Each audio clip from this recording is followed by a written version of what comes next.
Hey guys, and welcome to a series of book hauls. So I don't know if this is part 2 or 3 or 4, but I'm basically going to be filming 4, or I already filmed 2 book hauls and I have 2 more.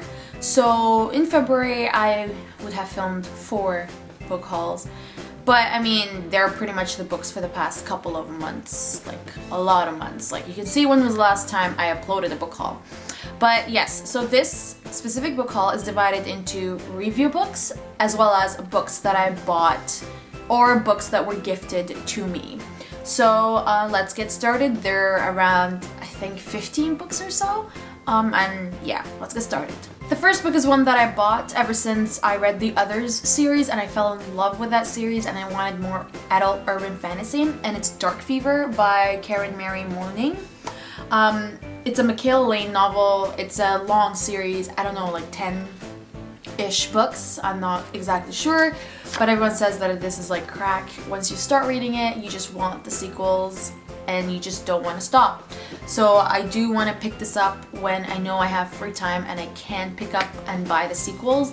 But yeah, I only bought the first one because I'm not sure how I'm gonna like it. But I'm very excited for this one because every time I say I like the Others series, they tell me this is your to-go series to pick up. Next is a book that my friend bought for my birthday, and it is The Martian by Andy Weir. I watched the movie before the book because sometimes I prefer watching the movie without reading the book. But ever since I watched the movie, I have been wanting to get the book and read it because obviously the book is more in depth. I know a lot of people talk about the scientific part and how it doesn't really appeal to them, so I'm very interested to see how I am going to like that part. And I loved the movie, so I'm hoping that the book would be as much loved as the movie was for me. The last book that I bought, I ended up buying it months and months and months ago, actually, when it came out.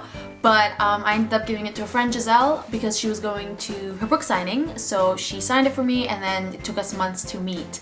So I finally have it, and it is Six of Crows by Leigh Bardugo. I got it signed, and I am so happy that I got it signed. This makes me really happy. I loved the Grisha trilogy a lot, and I've recommended it to a ton of people.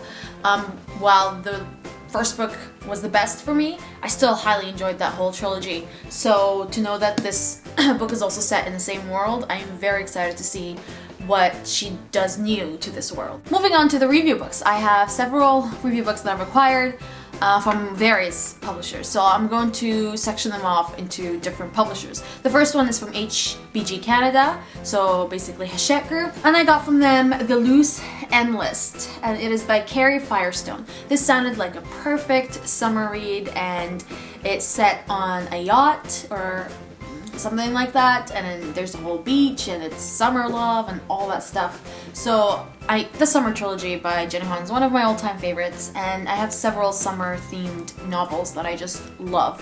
So I'm hoping that this contemporary will be as good. The next book is one I got from HarperCollins, and it is A Study in Charlotte by Brittany Cavallaro. I'm very picky when it comes to my Harper YA titles just because a lot of them are a miss for me more than a hit. So this one, I loved the sound of it, and it's Watson and Holmes inspired story, so Sherlock Holmes kind of inspired contemporary mystery, and I really do. I'm trying to hopefully like a lot more YA mystery novels because a lot of them are misses for me. The next 2 books are ones that I got from Hyperion, and the first one is Starflight by Melissa Landers. Melissa Landers wrote the Alienated series, and I don't know if you guys know, I do have a co-blogger now that is not my sister because she's way too busy with school, and that co-blogger lives 40 minutes away from me, so she really wanted to read this book, so I'm giving it to her so she can review it on the blog. So yes, we will be reviewing this book on the blog. Another book is one I'm so excited for, and it is Holding Smoke by Elle Cosimano. To be honest, I requested this book just because of Elle Cosimano, not because of the synopsis or anything, because her Nearly Gone and Nearly Found books, which is a duology, are one of my favorite YA thriller mysteries. Literally them and the Hemlock trilogy are the only, hopefully I haven't forgotten, ones that I love, but they're basically the only ones that pull off the mystery thrill aspect in a YA setting. So I'm like, she's an auto-read author for me. So when I had the chance to request this, I did. It's also still a mystery thriller because there's a killer on the loose and there's murder and all that stuff. So I'm very excited to pick this one up. The next two books are from Raincoast Canada and they're both adult titles. The first one is Regrets Only by MJ Pollan. This is part of a companion series and this is the second one, and it's about a group of 30-somethings in Atlanta making surprising discoveries about friendship, love, and happily ever afters. This talks about a woman, we're talking 30s here, about a woman who's very successful in her career, but then something happens and her career crashes and burns and she goes back to her hometown.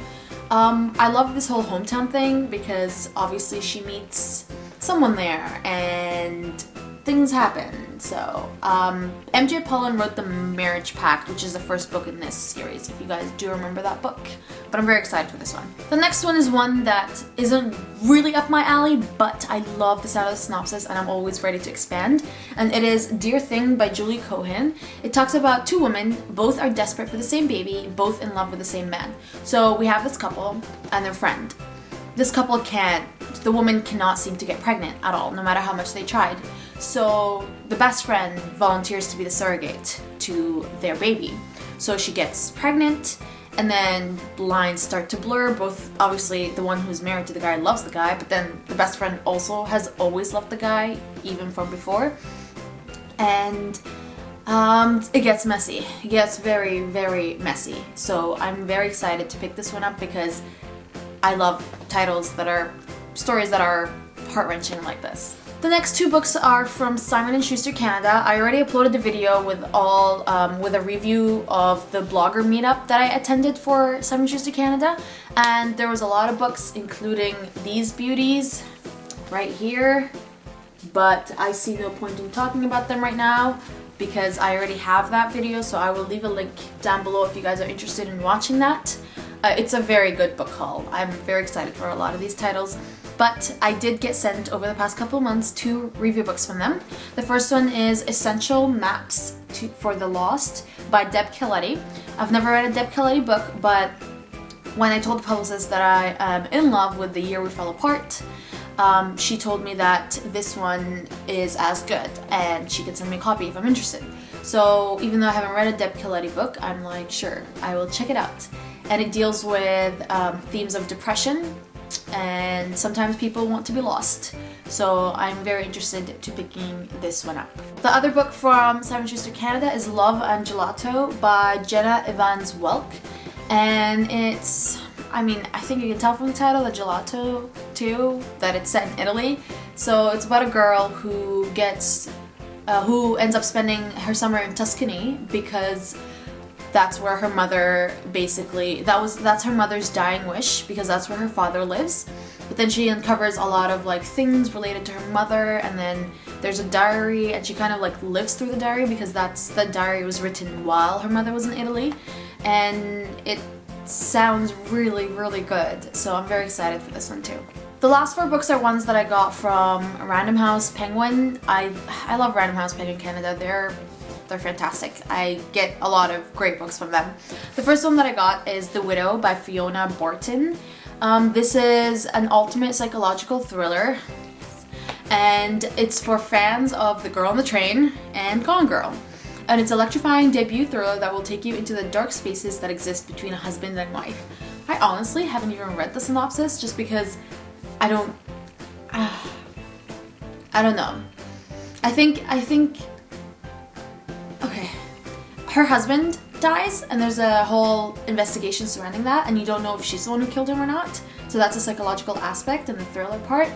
But very, very excited to pick this one up, and it already came out on the 16th of February, but this is next on my to-read list after the book I'm currently reading. Speaking of that, the book I'm currently reading is Kelly Armstrong's City of the Lost. This is another psychological thriller, and it says, where would you go if you suddenly had to disappear? So the story here is about this girl called Cassie Duncan. She's a young detective, but something happened in her past, in the sense that, let's just say something happened, okay? You'll find out from the first chapter. And she has a friend, Diane, and her friend has an ex-husband who's very abusive, in the sense that he still ends up meeting her and beating her up, even though he's technically her ex-husband, and the girl Diane just lets him. So they decide that they're going to go to City of the Lost, which is supposedly like a mythical city where people who want to get lost end up going there, and they apply in all like secretive way and whatever, and they end up going there. But then there's a whole series of murders happening in that city, and Cassie gets entangled in all that because, you know, they were looking for a detective and she is one. And that's where the story sort of goes. I'm reading this one and I started it yesterday and I'm on page 66 and it's addicting. I've never read a Kelly Armstrong book, but her writing is fantastic in this one, and I cannot wait to find out what the whole murders and mystery surrounding that is going to be like. Because so far, it's addicting. Even though I knew that they were going to go to the City of Lost and they still even haven't gone and it's 66 pages, those 66 pages just sold me for sure. Moving on to the last two books. The book before the last is The Dark Days Club by Alison Goodman. I already read this book. Alison Goodman is the author of Ione and Iona, and this one is a historical, what's this? Kind of like fantasy-ish, paranormal-ish world. It's a mix of a lot of things, and I really like the main protagonist. I ended up buddy reading this with Giselle at Book Nerd Canada, and we highly enjoyed it. We both gave it 4 stars, and it's a huge book. It's almost 500 pages, but because we read it slowly because of the buddy read, and let's be real, it's because of me, I wasn't in a hurry to finish it because I wasn't stressing over having a crap load of review books or anything. So I took my time and I really enjoyed it, and by the end I'm like, I need the sequel. I do. So this one was really good, but I just suggest to give it time to get into the action. The last book is The Love That Split the World by Emily Henry. It says here, Natalie clearly must pick her future and leap blindly into a vast unknown for the chance to build a new world with the boy she loves. So the synopsis is somewhat weird in the sense that, I'll read it for you. Natalie's last summer in her small Kentucky hometown is off to a magical start until she starts seeing the wrong things. At first, they're just momentary glimpses. Her front door is red instead of its usual green, there's a preschool where the garden store should be, but then her whole town disappears for hours, fading away into rolling hills and grazing buffalo, and Nat knows something isn't right. Then there are the visits from the kind and mysterious apparition she calls grandmother, who tells her you have 3 months to save him. The next night, under the stadium lights of the high school football field, she meets a beautiful boy named Boo, and it's as if time just stops and nothing exists. Nothing except Natalie and Boo. So it looks like a cheesy romance, but I do think this book deals with mental illnesses. So the synopsis doesn't really tell you much. It's a mystery in and of itself. So I'm very excited to find out what in the world is this book about. But it has received really good reviews and the cover is gorgeous. Let me know which books you guys are excited about and which ones you've actually already read that I haven't read, because I would love to hear your opinion. And see you in my next video. Most probably it'll be another book haul. That's it. Have a nice day, guys. Bye.